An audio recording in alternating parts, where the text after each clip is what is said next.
Hi hello అందరికీ నమస్కారం. Welcome back to our channel. Telangana రాష్ట్రంలో ఆసరా చేయూత పథకం, కొత్త పెన్షన్ల పథకం ఏదైతే ఉందో 4016 రూపాయలు, అలాగే 6016 రూపాయలు. ఇక్కడ 4016 రూపాయలు అనేవి ప్రస్తుతం 2016 అందుకునే వాళ్ళకి వితంతువులు, వృద్ధులు, బీడీ కార్మికులు, గీత కార్మికులు, అటు బోధకాలకి సంబంధించి, ఎయిడ్స్కి సంబంధించి, డయాలసిస్ పేషెంట్లకి సంబంధించి భరోసాగా ఈ చేయూత పథకం ద్వారా నిధులు అనేవి రాష్ట్ర ప్రభుత్వం అందించబోతుంది. ఇటు దివ్యాంగుల సంక్షేమం నుండి దివ్యాంగులకి ఇప్పుడు ప్రస్తుతం 4016 అందుకుంటున్న వాళ్ళకి 6016 అనేవి రాష్ట్ర ప్రభుత్వం పెంపు చేయబోతుంది. దీనికి సంబంధించి ఈరోజు ఒక గుడ్ న్యూస్ అప్డేట్ అయితే వచ్చింది. తెలంగాణ రాష్ట్రంలో మొత్తం సుమారుగా 60 లక్షల మంది లబ్ధిదారులను రాష్ట్ర ప్రభుత్వం గుర్తించినట్లుగా తెలుస్తుంది. రాష్ట్ర వ్యాప్తంగా కూడా వీరికి కావాల్సిన నిధుల విషయంలో రాష్ట్ర ప్రభుత్వం 800 కోట్ల రూపాయల మేర కేటాయింపులు చేస్తున్నట్లుగా కూడా సమాచారం అయితే తెలుస్తుంది. దీనికి సంబంధించి పూర్తిస్థాయి సమాచారం అయితే ఈ వీడియోలో తెలుసుకుందాం.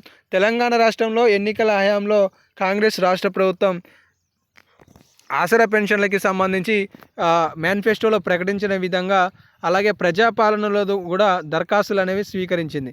దీంట్లో భాగంగానే పూర్తి స్థాయిలో లబ్ధిదారులకి సంబంధించిన నిధుల కేటాయింపుకి సంబంధించి ఇటు గృహలక్ష్మి పథకానికి సంబంధించి రాష్ట్ర ప్రభుత్వం ఒకేసారి ముహూర్తం ఫిక్స్ చేసి ఈ 2 పథకాలను ప్రారంభించబోతున్నట్లుగా తాజాగా పొంగులేటి శ్రీనివాసరెడ్డి గారు ప్రకటించడం జరిగింది.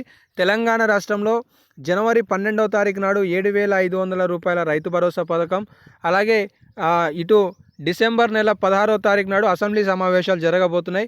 ఈ 16వ తారీఖు నాడు జరిగే అసెంబ్లీ సమావేశాలలో ఇక్కడ ఆసరా పెన్షన్ 4016, అలాగే 6000 రూపాయల దివ్యాంగుల పెన్షన్కి సంబంధించి ఆమోదం తెలపనున్నారు. అంటే ఆమోదం తెలపనున్నారంటే కొత్త పెన్షన్ పథకానికి సంబంధించిన నిధుల కేటాయింపుకి సంబంధించి విధి విధానాల వివరాలు, అలాగే పెంచిన నిధులను లబ్ధిదారులకు ఎప్పుడు అందించబోతున్నామనే సమాచారాన్ని తెలియజేయబోతున్నారనమాట.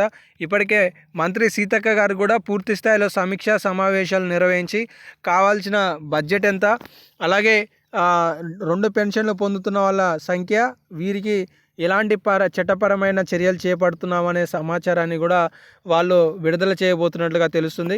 ఎందుకంటే తెలంగాణ రాష్ట్రంలో 2 రకాల పెన్షన్లు పొందుతున్న వాళ్ళని ఇప్పటికే రాష్ట్ర ప్రభుత్వం గుర్తించింది. వీళ్ళపై చర్యలు తీసుకోవడానికి కూడా రాష్ట్ర ప్రభుత్వం సిద్ధంగా ఉంది అనే అప్డేట్స్ కూడా తెలుస్తున్నాయి. ఇక తెలంగాణ రాష్ట్రంలో మొత్తానికి 4016 రూపాయల పెన్షన్, అలాగే 6016 రూపాయల పెన్షన్ రాష్ట్ర ప్రభుత్వం ఈ డిసెంబర్ నెలలో పెంపు చేయబోతున్నట్లుగా తెలుస్తుంది. కాకపోతే లబ్ధిదారులకి మాత్రం 2025-26 బడ్జెట్లోనే కేటాయింపులు జరగవచ్చు అనే విశ్వసనీయ సమాచారం అయితే తెలుస్తుందన్నమాట. సో మొత్తానికి మనం ఈ వీడియోలో తెలంగాణ రాష్ట్రంలో కొత్త ఆసరా పెన్షన్ పథకానికి సంబంధించిన విధి విధానాలు, రాష్ట్ర ప్రభుత్వం అప్డేట్స్కి సంబంధించి అయితే అప్డేట్స్ తెలుసుకున్నాం.